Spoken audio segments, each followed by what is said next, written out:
You say that you can cry on command. Does that come in handy in the movies? Yeah, at different points. I could do it now. I could. Yeah, let me see you cry because I've always admired actors who can do this. My mom was one of 9. She was the only one of my grandmother's 9 children who passed away. Were you angry about that?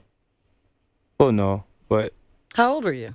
I was like 8 years old. You lost your mother when you were 8. Yeah, that's tough. I don't think she's ever gotten there. Over it is. it. You're crying. There it is. 50's got it going. You got the tears going. You are a good actor. Or is it real? Whoa. Good for you. Wow. You just did it. I mean, you had him going. Yeah. You couldn't do that, Howard. Hell no. He's a better actor than you. He might be. My mom had me at 15. So it felt like the only real option would be to actually hustle at that point from her, I believe. I don't think she would agree with me going in that direction to hustle. I don't think she wanted that for me. You know, but the other part, the music and everything else that happened, I think she'd be really proud of me.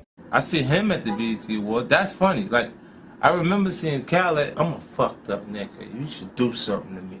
Y'all got this little poem I wrote for DJ Khaled. Check this shit out, right? It's called I Just Want to Tell You What a Psychic Told Me. Your car tires got stabbed out. Now you know, I know where you be. I just want to tell you what a psychic told me. I know where your mama house at. Now look, you can see. But I just want to tell you what a psychic told me. I know where your mama work at. Now look at her, sleep.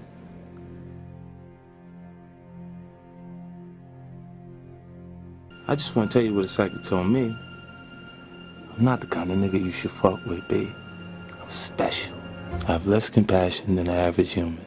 When most people hear the word psychopath, they imagine movie villains or serial killers, monsters that white America loves to mythologize into pop culture legends. But the reality is far more nuanced. Many psychopaths aren't criminals at all. They're CEOs, surgeons, politicians, and high-stake lawyers, people who thrive in environments that reward superficial charm and strategic manipulation. Society often incentivizes these traits with profit, such as the ability to take risks, maintaining composure under pressure, and manipulating social dynamics. It's worth noting that terms like psychopathy and sociopathy are not formal clinical diagnoses. They're concepts used in psychology to describe patterns of behavior and personality traits. Both sociopathy and psychopathy fall under the APD umbrella. I'm not diagnosing 50. In fact, I don't know if he's a psychopath. True psychopathy is rare, affecting 0.5 to 1% of the population, but 50 exhibits psychopathy adjacent traits that are impossible to ignore. In public, he's charming and magnetic, like his playful interactions with Chelsea Handler, an obvious example of superficial charm. You're very, very cute. You know this, right? Do you have a boyfriend? That should be great. Like, I deserve you. Maybe you do deserve me. Maybe you do. I feel like you might deserve me for a couple of minutes. That's probably all it would take. Yeah. While 50 is making Chelsea Handler blush on national TV, he's simultaneously engaged in a calculated war behind the scenes with Jimmy Henchman.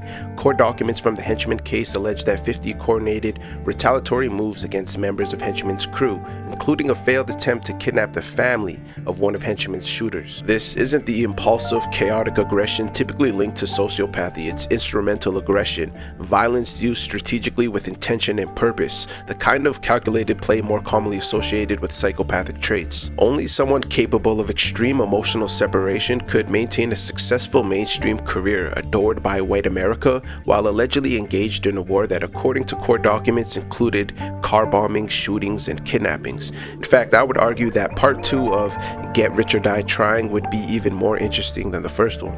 In the following clip, 50 reveals how he operates when going to war with people like Jimmy Henchman and Preem. Let's roll the clip. They gotta cross the line. They gotta do something I'm uncomfortable with. And then I'm gonna be real comfortable with the next move. Whichever way it go. And they know me enough to know that. And that's why we don't really get to that point. Because I kill them. In front of everybody. And they'll be saying, you think he did that? Yep. Yep. Should be feeling like a movie. until the real shit happened. The movie don't never hurt like bullets. It don't never hurt like that. When you watch the movie, nigga always get up after they say cut. You don't get up, nigga. Now, to be fair, Jimmy Henchman went at 50 in G-Unit after his 14-year-old son was slapped, and 50's response to Jimmy getting life for killing a G-Unit member is the following. Let's roll the clip. To kill Llewellyn Fletcher. You know, one of the things that I did ask Brian McLeod to do was I asked him to bring Fletcher or Yayo to me. So took it upon himself and he killed Llewellyn Fletcher. So here's the most important thing out of this whole thing. I'm not the murderer here. The murderer in this whole situation is home. All he had to do was point the finger at me, and he went home. And I'm in jail for life when I never hired him to kill anyone. So, you know, Oh, gee, Jimmy the Rat. I'm glad that it was overturned. I'm happy. It's hopefully that, you know, I won't have to go back. Jimmy Henchman the worst kind of nigga ever. Like, that is the killer rat type nigga. Like, nigga do some shit and then run to the police while you doing something bad. Nigga, cold sucker nigga, man. I can't even believe they let that nigga talk, man. Nigga told on everybody. On every motherfucking body. Tottenham, they catch that nigga in Otisville. Ooh, wait. Peterborough. He won't do the jail time. He won't do that. He run into these niggas. They gonna have to move that nigga. He gonna be like, no, could you put me in protective custody, please? Because it ain't a maybe, it's a definite. Definite. Niggas owe him some shit. Cut something out of that nigga. That's a nigga, a little beef in the street, nigga, cut you. Nah, that kind of shit this nigga done did. Somebody cut something out of him, like take the liver out that nigga. On the phone, I heard Ye smack the shit out of kid. Now Jimmy got life, go smack him again. Look, the truth of the matter is 50 Cent demonstrates multiple traits commonly associated with psychopathy. A key characteristic of psychopathy is calculated intimidation. The infamous DJ Khaled poem illustrates this perfectly. He paired a taunting poem with a video showcasing DJ Khaled's mother asleep and surveillance-style footage of her workplace. This was psychological warfare. The threat wasn't physical but deeply invasive, designed to make Khaled feel vulnerable while entertaining the public.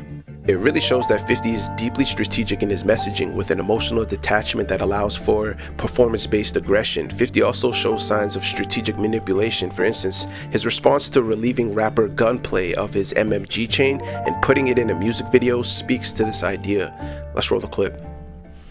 The MMG chain in the major distribution video. Yeah. Where did that come from? What's going on? Oh, it came from a jeweler. Jewelers, they made it, and you know, we got it, so they ended up putting it in video. That's what rappers do. Rappers put jewelry in videos. Right, but they usually don't put their rival rappers. Yeah. I thought it would be unexpected, like when you see ASAP with his Death Row hat on. You know, it's cool. It's just it's interesting. Like you look and say, something's out of place. Okay. All right, so this wasn't, there was rumors of a missing chain. This came from a jeweler. This wasn't that chain in question. Rumors. You can't believe everything you hear, man. The internet is crazy. Now, another example of strategic manipulation is when 50 took Rick Ross's baby mother shopping, got her a book deal, and had Rick Ross' kids flown out to Floyd Mayweather's home. 50 often leans into public humiliation as a calculated strategy. A perfect example is the time he called the owner of World Star Hip Hop on the phone. Let's roll the clip. I have you on the phone. That sucker's on the phone. Don't what's up me, you sucker. Don't what's up me, you sucker. I should black your eye. So shit gonna black my eye? I said, don't what's up me, you sucker. Tell him I was on my tour bus in 2003, you punk. And you created an area where everybody can try and hate on me. You know you're a punk. You know you're a punk, Q. You know I'm the wrong one to even be playing with. I never was a punk, B. I was a good dude for you. Yeah, you was a sucker. And you know not to keep playing with me anyway. So I don't know why you keep pushing me until I gotta do. Don't tell me to chill out. Don't you ever tell me to chill out. You sucker. You're nowhere near my caliber of breed, punk. Okay. You know that. So front for Angie or anybody else there, and they'll be watching. They'll watch on the Channel 7 News. You sucker. You know how I get down. And what is probably the darkest allegations against 50 Cent is him getting his baby mother's house burned down with Molotov cocktails. Let's roll the clip. This happens. Mr. Jackson business. You do think so? Yes, I know so. Why do you say that? He threatened me on Monday. He did? He threatened me. Look, watch what I'll do. I'll have someone come kill you. He threatened me. He threatened me on Monday, and this is what he did. How long were you two together? We were together for 13 years. The relation just ended over a year ago. He cannot accept that I have moved on with my life, and he felt like he was going to strip me of everything. And I didn't allow it. I fought back, and this is what he's trying to do. He tried to kill me and his own child. Why do you know that? He threatened me. He told me he would. He told me he would have someone come do something to me. He told me, he said, watch what I do. I have someone come kill you, and that's what he did. That's really what he did. I know he did. There's not a doubt in my mind on my son's life. I know he did. What happened? I know he did. Did you see anything? Someone threw something through the window, and the house just ignited. Couldn't even make it downstairs. We had to jump out the window. Do you think he hired someone to do it? Yes, of course. I know. He's too much of a coward to do anything himself. You're blaming 50 Cent for this? Yes. He released a statement saying he was happy everyone got out alive. While psychopathy is often linked to innate biological traits, sociopathy is understood as the product of environment shaped by instability, trauma, and being in survival mode. Through that lens, 50 aligns more closely with sociopathy. There's nobody in control of me. Like, I do what I want to do. So, I'm deciding to fuck your life up. Rick, bro, I'm gonna fuck your life up. For fun. There's a few times. This is not new. I do this all the time. I got a list of niggas. I'm gonna finish. I got a few songs that I gotta mix. I'm in the studio with him and Dr. Dre right now. And when I'm done with that, I'm gonna continue fucking your life up. You's a faggot, B. You niggas are suckers. Suckers. I see him at the BET Awards. That's funny. Like, I remember seeing Khaled, but I don't remember seeing Rick Ross at all. Nigga told me he gave me a pass. Well, don't give me no pass, man. I don't deserve passes. I'm a fucked up nigga. You should do something to me. Losing his mother at just 8 years old, growing up in the harsh conditions of South Jamaica, Queens, and surviving multiple attempts on his life all contributed to a worldview engineered for survival above all else. This context also gives Get Rich or Die Trying its psychological weight. It's a trauma-born philosophy. It reflects a mind state where success isn't optional and the cost of failure is death. In that way, it illustrates a survival-based sociopathic outlook, emotional detachment from consequences, and a willingness to embrace extreme risk, even if fatal. What we often see with 50 is reactive aggression, a sign of sociopathy. For instance, 50 got his goons to relieve fashion designer Slowbucks of his chain in front of 50,000 people. This was in response to Slowbucks taking a picture with 50's estranged son, where 50 wrote on the post that it was a bad idea taking the picture. Let's roll the clip. I bang bang and boogie your blood on my hoodie. You outside stunting with your jewelry, oh goody. It's easy, man. Believe me, man. When I'm hurting the jokes, that'll ease the pain. I'm the shittiest nigga. I cut the prettiest nigga from his ear to his chin. I don't care, we was friends. Yeah, I did it back then, and I'll do it again. I catch a flashback on your jack and wait a Mac 10. Man, take that shit off. You know for sure we ain't playing when you hear us saying it's a Queens thing, man. Again, 50 delicately balances between charm and cruelty. For instance, in one interview, 50 became agitated when the interviewer said hypothetically he would sue 50 if 50 punched him in the face. His response was the following. Let's roll the clip. Where I'm at, the price of life, where I grew up at, the price of life is cheap. So if you got the money, if you got the bag, it's going to happen. When you drop it, it's a go. So tell me who is you think I won't drop the bag? That's what you think? Nah, you know, if you punch somebody in the mouth, they like, yo, I'm up. Like if you punch me in my mouth, I'm up. I'm up. I'm gonna tell you right now, I'm all the way. Let me tell you, I'm all the way up. And guess what's gonna happen? Once you punch me in my mouth, I'm gonna get my man Terrence K.O. Lewis, I'm gonna get him to punch me in my mouth because then I want to get double the money, but I'm gonna say you did all of it. No, because it ain't gonna matter. Because I'm gonna take the same kind of money that you would get and get it to the homies and go shoot the you get couple times, man. Because they finally get a chance to run. Then they start feeling fun. All of a sudden, everybody don't remember nothing. No, that lawsuit. No, I don't want to do that. No, but wait. With that. They shot me, then shot at the ambulance. Yeah, but wait. No, this ain't right. They go, no. Okay, so the case is. Okay, look, let me ask you a question. How much you think it'll cost to kill somebody? Nowadays, couple stacks. About 5,000. Yeah, 4,000. couple stacks. Why would it cost so much to go through the court proceedings? That makes sense, right? Yeah, even this up. Get him and the girl. I don't like the girlfriend. Oh. Leave the girl out of it, man. Leave the girl out of it. Oh, man, go on. We're going to double that because the legal fees will be about 40,000, 50,000 anyway, right? Oh, 40. I'm gonna give you 40, man. It's a discount. It's a $10,000 discount in this one, man. Kill both of them dead. If there's one theme that 50 constantly brings up in his music, it's being antisocial, which is linked both to psychopathy and sociopathy. Let's roll the clip. I'm anti-social, quit acting like you know me. Before I go postal, you know I gotta own me. I'm not friendly, I'm anti-social. Can't try me, I'll be fucking you up like I'm supposed to. Look, once you cross a certain line with 50, he will do things like secretly record a young buck crying over the phone and releasing it to the public. Let's roll the clip. Yeah, you're gonna be alright, man. You hear me? I'm wrong. That nigga just get confused. I know. Tony's been the safest one. You know why? Yeah. He been staying closer. Don't feel like I ain't been homeboys too. Nah, don't worry. That should work out. You know what I'm saying? 50 even mocked the game for getting emotional during an interview, a moment where the game was genuinely speaking about the state of hip-hop. Let's roll the clip. People don't understand, man. And that's why I don't want to be a part of hip-hop no more. What the fuck is the matter with this nigga, man? I don't know what's wrong with that nigga. What the fuck is you crying for, man? I don't know. Fuck that nigga. Let him ride, nigga. Well, this is Southside, man. You know? Yeah. It ain't gonna change. Nah. You know, it's gonna get worse before it get better. Trust me. And 50 doesn't seem to pick and choose his disputes. When former G-Unit member Trav called him out on Twitter, 50 saw him outside and almost took his head off like a deer.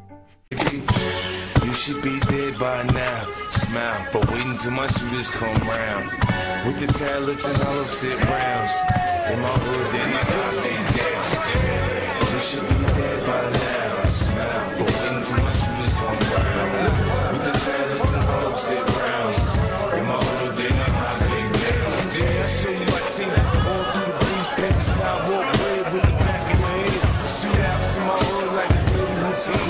These think I'm involved with the When 50 responded to the Jay-Z elevator incident, he admits the differences in psychology between him and Jay. Let's roll the clip. You see the elevator? You saw the elevator incident, I'm sure. Oh, but I think Dre might got Mayweather a little bit. He might got Mayweather a little bit because he did move to the side. Like when she spit, yeah. He did move to the side. Like, he did slipping and dodging all kind of little blows there. But you know, he did the right thing. Yeah, I agree. Absolutely. He definitely did. Would you have done the same thing? Nah, but I would probably fucked up, man. Under those circumstances, I ain't gonna even lie. You can't see. 50, she's so small. Stop it. She's so small. You could have just. Nah, I would have did it once or twice. Chill. No, you wouldn't. I would have switched. I don't believe that. I don't believe it. Baby, I love you like America. Don't talk to me fly. But I promise if you do, bitch, I'll black your eye. In my previous video on Machiavellianism, I break down 3 rappers who embody it the most. Machiavellianism is a personality profile built on manipulation, emotional detachment, and calculated fearlessness. To me, 50 Cent, Jay-Z, and Tupac are the artists who weaponized Machiavellian tactics the most in their work. The psychology behind it all comes from Machiavelli's book, The Prince, essentially a manual on how to move in a room full of vultures. 50 follows this psychology so closely that he linked up with the modern-day Machiavelli, Robert Greene, the author of the 48 Laws of Power. Together they created a follow-up, The 50th Law, a book entirely around one principle, absolute fearlessness. Let's roll the clip. So we met a couple years ago. Surprisingly or not, we got along. We had like an interesting rapport. And so we decided to do a book together. Right. And what I do when I write a book, whether it's about power, seduction, or war, I take the most powerful people in their field and I kind of break them down. I figure out what is the essence of them, what's the core of their success. I call it their power center of gravity. Right. So I decided I would do that with you. And so after a couple of months of following you around, I decided that the secret to your success, your power center of gravity, is your fearlessness.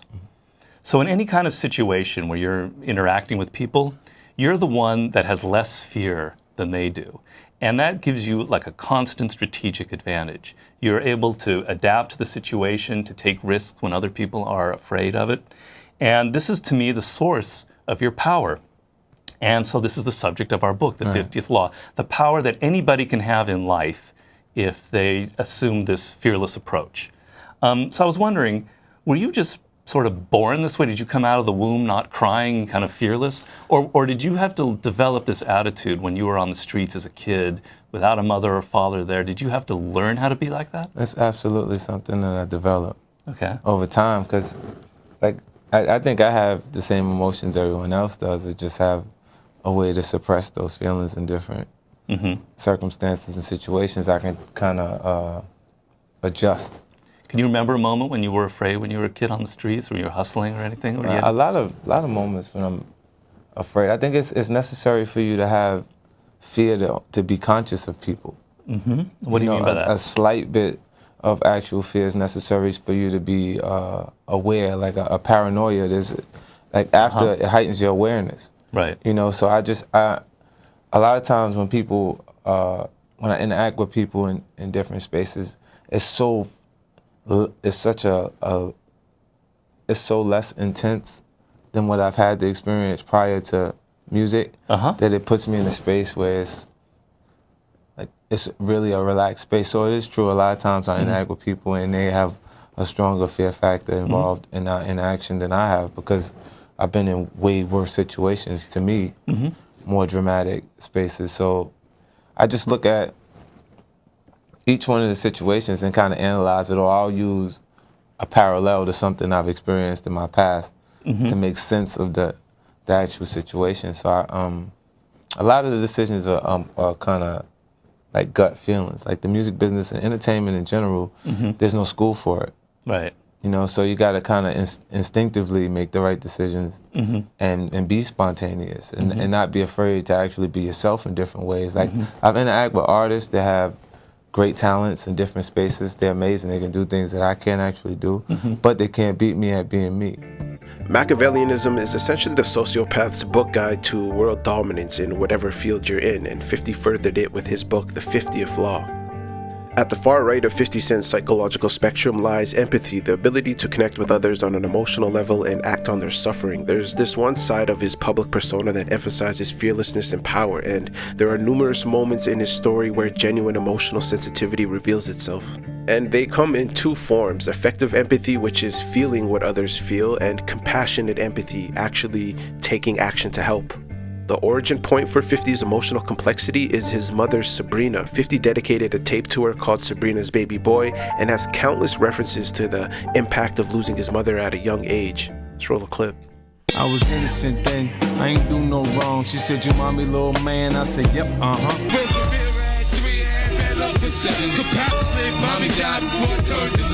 Welfare hustling, they killed her for that. The first shot, bullet wound in my back. My mama cold, she brought me in this cold world and left me what I got to protect me. She was everything to me. When she came, I just lit up. Sunday morning, I was so sharp, all did up. I'm fucked up, look at my sneakers. I'm fucked up, now I'm on my own. Mommy gone. Songs like God Gave Me Style, dedicated to his grandmother, reveal a more reserved and spiritual side of 50. In an interview with Oprah alongside his grandmother, this side of him became even clearer. His voice softened and his guard dropped. It's selective empathy, but one that is authentic. Let's roll the clip. Mrs. Jackson, come on in. Okay. Mark? Thanks for letting us tear up your home today. You're welcome. Okay. Well, he says you're the one who loves him the most. Do you worry when he's out and about in the world? Yes. You do? Yes. Yeah.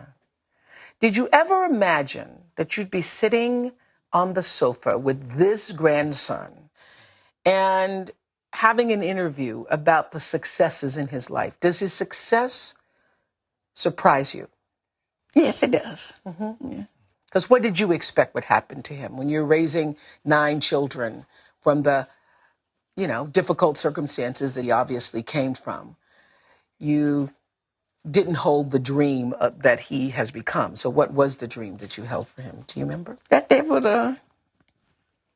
grow up and make something out of themselves. Did you think it would be a sex symbol rap? I'm sexy, Mom. He's sexy. Did you think he would be a sexy rap star?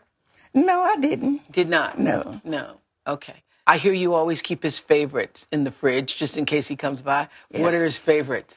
Cheese, crackers, and cranberry juice. Cranberry juice.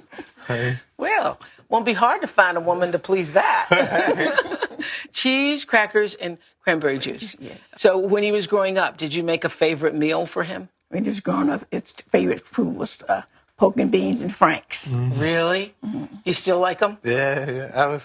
It was the fastest. Like things for you to cook. Yeah, pork and beans and Franks.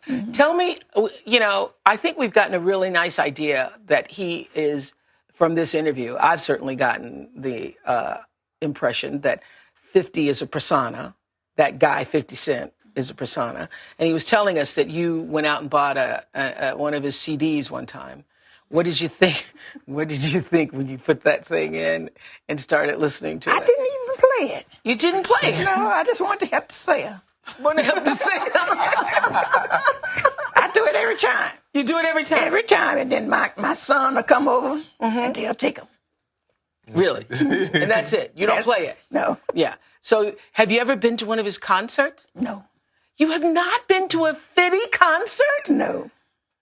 Do you want to go? No, too many teenagers. She go to Gladys Knight. Really? To Gladys Knight? Too many teenagers, Too many teenagers and all that yelling. All that yelling. Do you know what he's singing about up on the stage? Do you have an idea? I have an idea. You have an idea? Yeah. What do you think of that? Some I like. And some you don't? Yeah. Yeah. He said, he curses a lot in the music. Did you know that? Yeah, I hear some of the songs I hear on the radio. Well, you hear the radio version, so you don't hear that much cursing. Yeah, but he says he was never allowed to even use foul language in this house. I told him it was 2 different things growing up in my home. He have to do what I say, and when he's out, he had to do what the teacher said. Really? Yeah. 50's empathy also manifests through action, or what some call compassionate empathy. During his Street King campaign, he attempted something few artists have ever tried: to help feed 1 billion children in Africa. For every sale of his Street King energy drink, it provides a meal for an African child. He traveled to Somalia to witness poverty firsthand, later describing the experience as unlike anything he's ever seen. So what is this man doing at this security briefing? This is a very tense situation. And about to head into a place even more dangerous than where he came from, Somalia, on a humanitarian mission. Kidnapping has been the threat number 1. After our security briefing, 50 claimed not to be nervous at all. According to the briefing, it's pretty dangerous, but we don't get briefings in the environment that I come from, and it can be pretty dangerous there also. We were flying in with the United Nations World Food Program. All right, let's do this. To which 50 Cent has recently become a large and very unlikely donor. He just launched a new line of energy drinks called Street King. Oh, God. 10 cents of every bottle sold will go toward feeding children all over the world. As he watched frail arms measured to see the extent of their malnourishment, this rapper, who sold drugs at age 12 on the mean streets of South Jamaica, Queens, who never knew his father and whose mother, also a drug dealer, was murdered when he was just a child, was at an utter loss for words. What's the impression it makes on you? I've never seen anything like this before. Are you guys fans of 50 Cent? Yeah. Yeah, but they couldn't get him to sing with them. It was an uncomfortable moment. Sing one song. I can't sing the song. Do not sing any. I don't want to sing the song. I'm afraid. You see they all looking at me? You just sing. At one time, you're putting all this pressure on me. I can't sing the song now. You're afraid? Yeah, a little bit, a little bit. Look, there's this obvious duality to 50. While he was in Africa doing this, he was engaged in a full-on gang war with Jimmy henchmen. Even smaller moments show this side of him. In a viral clip, a young girl tells 50 how his donations actually reached the kids, and his reaction is raw. Let's roll the clip. I remember the actual making the donations. Believe me, all the money that you've ever donated, like contributed in any way, it goes to the right place because they give us everything, like clothes, food, school, like everything you pay for. Not because I only came from there, but I think it's one of the places that they truly cared for us. Had to kind of hold myself from being emotional while she was talking. I remember setting up the actual donation process for it. It paid off. For her to be here and under these circumstances is phenomenal. And yet, empathy for 50 Cent is always complicated by pain. The song They Burn Me illustrates the internal battle between wanting closeness and fearing the consequences of love. Look at what they did to me. They burned me, they turned me into an animal. They flipped, son, they burned me to the first degree. Me, son, they hurt me. I looked out for the motherfuckers, they burned me. She called the cops on me, cause I don't love her like I used to. Tried to fix what was wrong, guess it hurts cause I'm gone. My son, he loved me, but she trying to poison his mind, acting like everything they got ain't come from my grind. I say a prayer for her like, God, please change your heart. All this hatred at one time is tearing me apart. This tension is perfectly captured in the Get Rich or Die Trying film in the following scene. Let's roll the clip. Rule number 5. Show no love. Love will get you killed. Look, for 50, vulnerability has historically meant danger. Love has a price, and survival requires you to avoid paying it forward. So at one end of the spectrum, we see Curtis Jackson, the boy who loved his mother, the grandson who melts around family, the philanthropist trying to save children he'll never meet. At the other end stands 50 Cent, the hardened stick-up kid who believes attachment puts a target on your back. Again, I don't know if 50 is a psychopath, but I believe he's a master of compartmentalizing his psychological makeup and using it when it makes sense. Even bulletproof vests have compassionate hearts lying behind it, but there are just some things you can't change about a person. I go by the name of Nugs, and this is that dope shift. When I write the aggression, when I write the aggressive material, they go, oh, I'm feeling that. Because they know I come from that end. You know what I mean? And even think of the worst guys that you know, they know me really good. This is true. From the neighborhood we come from. They all know me really good. Why? If I'm faking it or if I didn't come from it, they wouldn't care. They wouldn't know me. You see what I'm saying? Like my background, they could check it. You know, like when you get hurt as bad as I get hurt, when I got hit, either your fear consumes you or you become insensitive. It hardened me a little bit. It made me accept the fact that I'm not in control. So we could die any day now.